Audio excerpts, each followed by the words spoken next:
Hello and welcome to our video on the life and reign of Al Capone, the infamous Chicago gangster who became the most recognizable crime leader of the 20th century in America.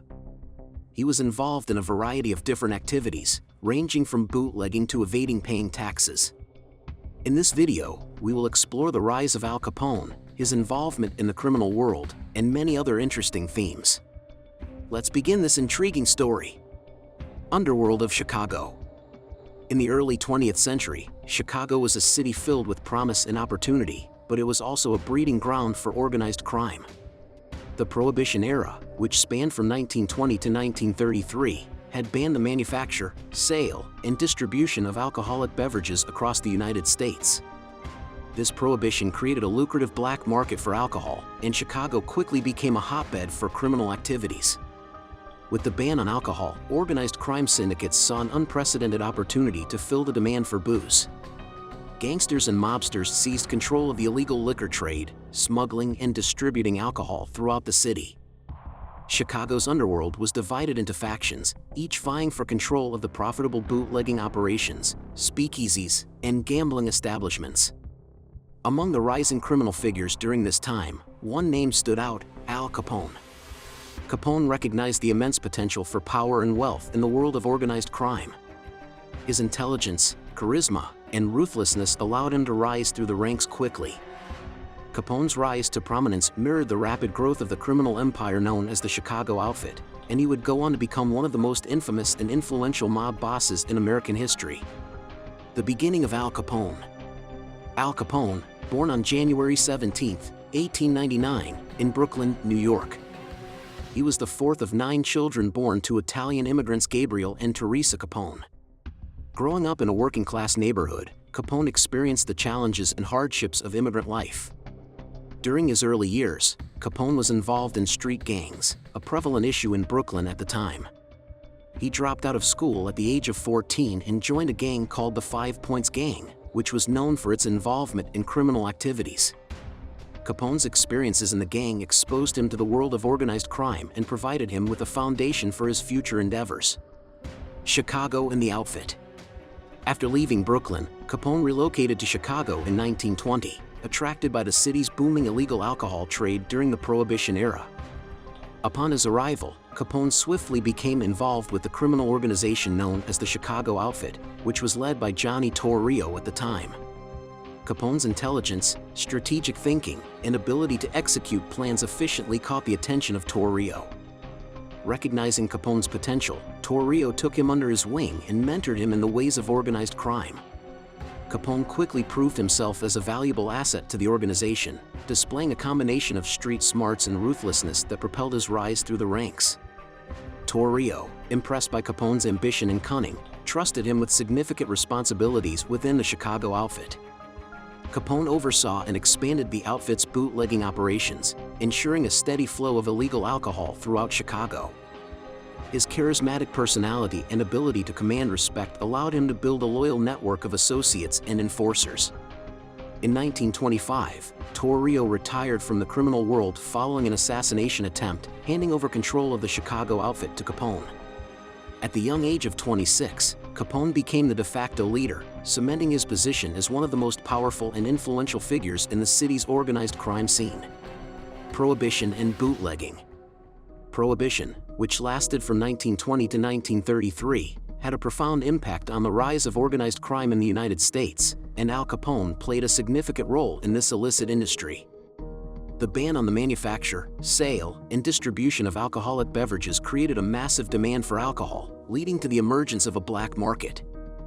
Organized crime syndicates, including Capone's Chicago Outfit, stepped in to meet this demand and seized control of the lucrative bootlegging operations. Capone recognized the immense opportunity presented by Prohibition and quickly established himself as a key figure in the illegal alcohol trade. He took charge of smuggling operations, importing vast quantities of alcohol from Canada and other countries. Capone's criminal network extended from the production and distribution of alcohol to the establishment of hidden distilleries and breweries, where he ensured a steady supply of bootleg liquor. Controlling the speakeasies, which were underground bars that served alcohol during Prohibition, became a crucial aspect of Capone's empire.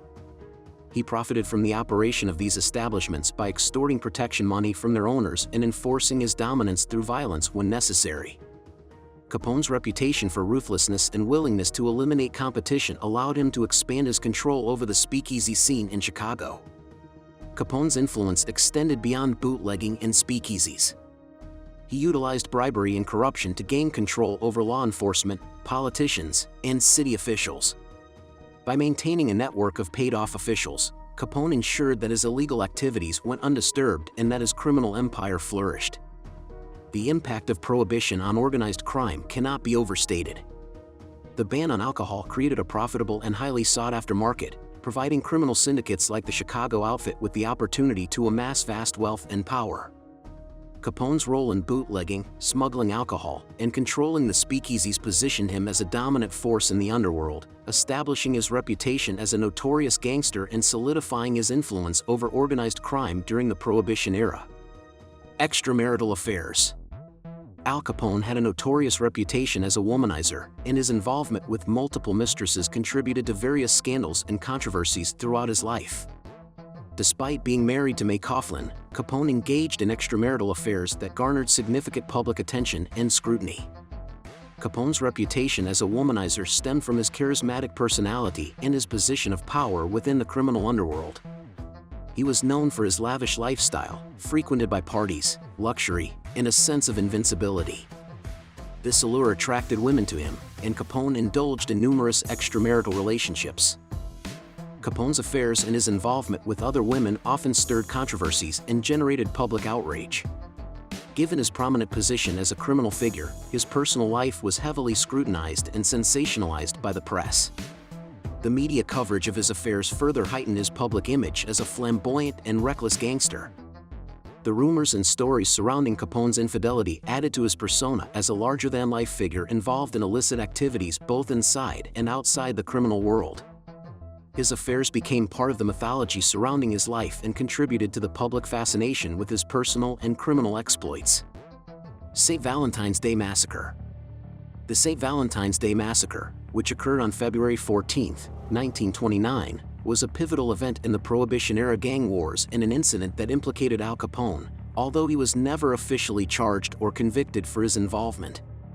The massacre involved the brutal murder of 7 members of George Moran's North Side Gang, one of Capone's rival criminal organizations.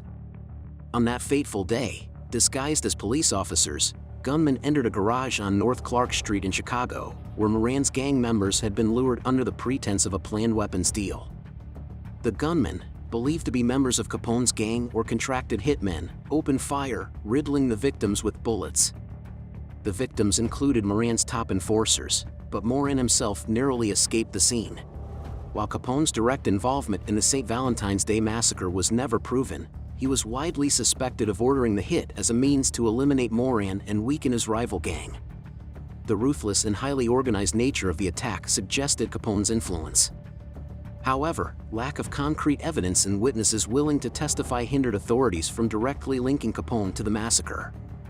The St. Valentine's Day Massacre shocked the public and led to significant public outrage. The brutality of the killings, coupled with the fact that it occurred in broad daylight, intensified the public's demand for action against organized crime. The event highlighted the violent and lawless nature of Chicago's criminal underworld, further tarnishing Capone's reputation in the eyes of the public and law enforcement. While Capone managed to evade direct legal consequences for the St. Valentine's Day Massacre, the incident contributed to increased scrutiny from federal authorities. The public outcry surrounding the massacre and the continued violence associated with Capone and his gang eventually led to the formation of a specialized law enforcement unit called the Untouchables, led by Eliot Ness. Ness and his team were determined to bring down Capone and his criminal organization by targeting their illicit operations and gathering evidence that could withstand the corruption and intimidation prevalent in Chicago. The Untouchables employed innovative strategies such as raids on breweries and distilleries, wiretapping conversations, and leveraging the power of informants to gather crucial intelligence on Capone's activities. Their relentless pursuit and uncompromising stance earned them the reputation of being incorruptible and unyielding in the face of Capone's influence. While the St. Valentine's Day Massacre remained an unsolved crime officially, its impact served as a catalyst for a more aggressive approach to combating organized crime in Chicago. That's all that I have for today.